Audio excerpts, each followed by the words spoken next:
Have you ever seen an interview where a prediction is so bold that even the host seems to brush it off? That's what happens here. Before we dive into the full story, comment where you're watching from, and don't forget to like and subscribe so you don't miss the next one. Piers Morgan sits down with Professor Jiang Xueqin, and the conversation quickly turns tense as Jiang lays out predictions that Piers seems to dismiss. But Jiang has a track record of getting major calls right, which makes this exchange hard to ignore.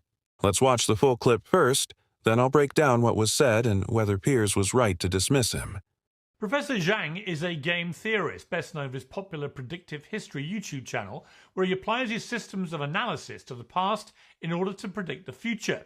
Back in 2024, he predicted that Trump would win the presidency, that Trump would go to war with Iran, and that the US would lose that war. This has sparked a flurry of interest in both his work and his rather colourful adjacent opinions. Professor Jiang joins me now. Professor Jiang, thank you very much indeed for joining me on Uncensored. Hi, Piers. Let me start with these three big predictions, because you've been proven obviously completely right about two of them, and the third one is now unfurling before our eyes. Are you confident that you'll be proven right with the third prediction, that Iran ultimately will prevail in this war? Right. So right now, the United States and Iran are fighting a war of attrition. The United States is trying to degrade Iran's military capacity, and Iran is trying to strangle the world economy. And it turns out that Iran is putting a lot of pressure on the GCC. And I think at the end of the day, the United States will be compelled to send ground forces. Once the United States sends in ground forces, there's no turning back. It's all in. The sunk cost fallacy kicks in. It'll be another Vietnam for the United States, because Iran is a mountain fortress. And the United States right now doesn't have the manpower, the manufacturing capacity, and the political will to fight a long war of attrition on the ground in Iran. Right. So I think because of what you've said at the end there, it's highly unlikely that Trump would commit ground forces, because he's always pledged not to. And I think he would see the inherent danger of that. So if he doesn't commit ground forces, how do you see this war playing out? Well, right now, if Trump doesn't commit ground troops, he does have a variety of options. The first option is just to simply declare victory and call it a day. Unfortunately, the problem with that is that U.S. bases are still exposed. The GCC economies are still under pressure. The Strait of Hormuz is still closed. And there are no signs that Iran is interested in peace negotiations. Iran feels as though it has the upper hand because it has the political will and the resources to draw this war out. Now, let's assume that Trump does withdraw from the Middle East. Then what happens is that the GCC nations of Saudi Arabia, Bahrain, Qatar, Kuwait, UAE now are forced to pay a ransom to Iran, because they supply the world with their oil through the Strait of Hormuz. 20% of the world's oil flows through the Strait of Hormuz. But in return, they get food. So the GCC nations import anywhere from 80 to 90% of their food from overseas. And so basically the center of gravity shifts from the petrodollar to whatever financial system that Iran wants to focus on. And it could be BRICS, it could be gold, it could be anything. But remember, the problem with that is that the US economy is a Ponzi scheme. It's dependent on the GCC investing in AI and tech stocks, in startups like Uber, in order to finance the US economy. If this financing stopped, then the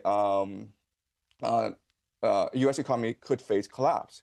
And this means that these young men could not afford their OnlyFans anymore, and this could lead to a revolution in the streets.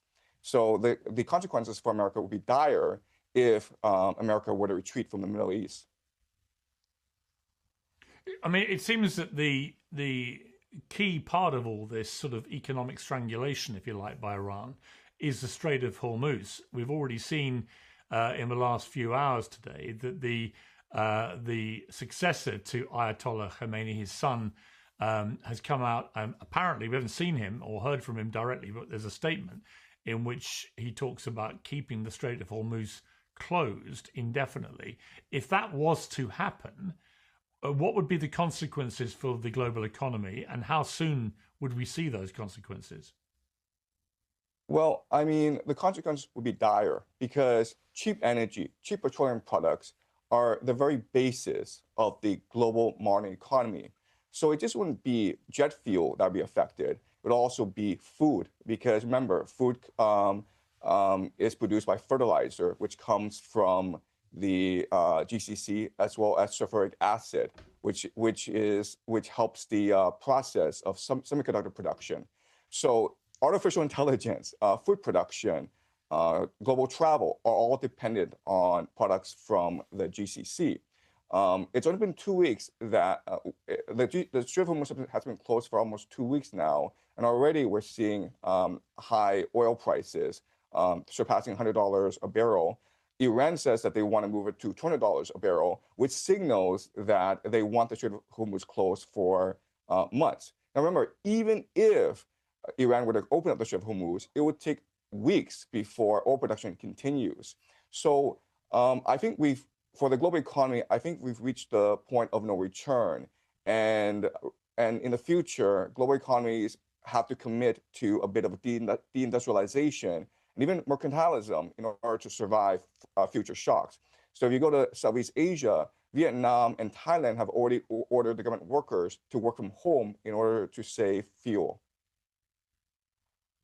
You've pointed out that the Gulf Cooperation Council monarchies, the GCC, as you've alluded to several times here, are structurally unusual states because they're propped up by oil, desalination. They don't have their own water supply naturally, and American protection. You say correctly, they were built in open desert with no food security, as you said, 80% imported, no water security, the desalination dependency, no geographic defenses, they're flat, exposed terrain, no demographic cohesion. In places like Dubai, for example, 90% of the population are expats, and no independent security architecture reliant on the US, who have bases obviously in many of the states there.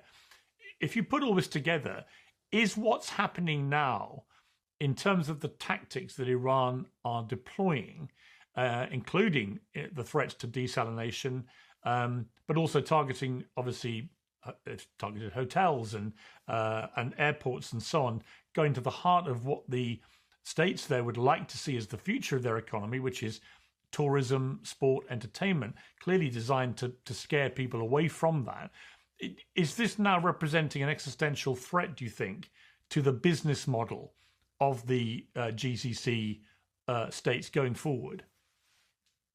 Right. So the most vulnerable city and often the most glamorous city in the GCC is Dubai. And for many years, Dubai has been very successful in cultivating an image as the new city of London, as the new Hong Kong of the Middle East. And thousands of these millionaires flock to Dubai for the glamorous lifestyle as well as the tax-free aspect of the city. But the reality is that this was all premised on global peace, on Pax Americana, on the capacity of America to project power all around the world and provide security guarantees to the GCC. Now this aura of inevitability and invincibility of American empire has been shattered. And once an illusion is shattered, there's actually no coming back from this. And that's what people don't really appreciate about this war. This war is not just directed at Israel. This war is not directed just at the GCC and the illusion of American empire. This war is directed at American empire itself. And what people don't appreciate is the eschatological aspects of this war, in that Iran sees a moral duty, a moral imperative from God to destroy the great Satan, which is the American empire. And the base of the American empire, of course, is the global economy. Right. At the heart and the head of the American economy is the President of the United States. You've argued that Trump is not the most powerful person in America, and you've inferred that actually the real power base is Israel. Explain that. Right. So I actually don't say the real power base is Israel. What I say is that the real power base are a collection of secret societies that have an eschatological view of this war. And these secret societies include the Freemasons, which are now called the Rosicrucians and the Knights Templars. They include Jewish organizations called the Sephardim Frankists, who are embedded in religious movements called Shabbat Lubavitch. And then you have the Jesuits. You have a collection of secret societies. And they believe that a war in the Middle East would start a process that would culminate in the end times and the return of Jesus, the arrival of the Jewish Messiah, the building of a one world government. They have different eschatologies, but a lot of their time frames do align. So where they converge is that there has to be a war in the Middle East to kick things off. This war in the Middle East will lead to the defeat of the American Empire, and this will lead to the culmination of the Greater Israel Project, where Israel is able to control the Middle East from the Nile to the Euphrates. Once the Greater Israel Project is in place, it will transform into the Pax Judaica, which is an AI surveillance state. This will eventually lead to the war of Gog and Magog, the destruction of the Al-Aqsa Mosque and the building of the Third Temple, the return of the Jewish diaspora to Jerusalem, and the arrival of the Jewish Messiah or the Antichrist. So they have the scripted out. And unfortunately, a lot of world events are conforming to this script. Right. I mean, a lot of people say a lot of what you've just said is a load of fantastical baloney and driven by anti-Semitic tropes. What do you say to that? Look, I completely sympathize with this argument. 5 years ago, I would have said the same thing about this sort of argument and thinking. So what I do is predictive modeling, okay? Meaning that I'm going to throw some theories out there. And then based on these theories, I'm going to extrapolate into the future and see what the predictions are. If these predictions are correct, then my theories ought to have some legitimacy. Now, when I teach, I don't engage in historical analysis. I engage in speculative analysis.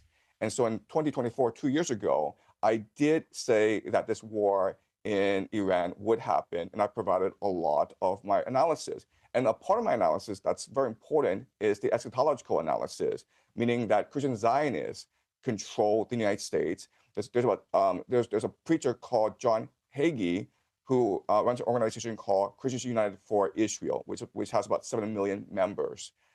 Christian Zionists are heavily embedded in the national security apparatus and in the Pentagon. There's reporting that U.S. commanders have told their troops that this is a war to bring back Jesus and to be not afraid. So that's my argument. Like, I don't want to believe this, but because this war in Iran is happening, I'm forced to conclude that some of my speculative analysis has validity. Otherwise, I think to be honest, I think the word speculation doesn't quite do it justice. I mean, look, there's no doubt your predictions so far have been proven to be uncannily accurate in relation to Trump winning and then going to war with Iran.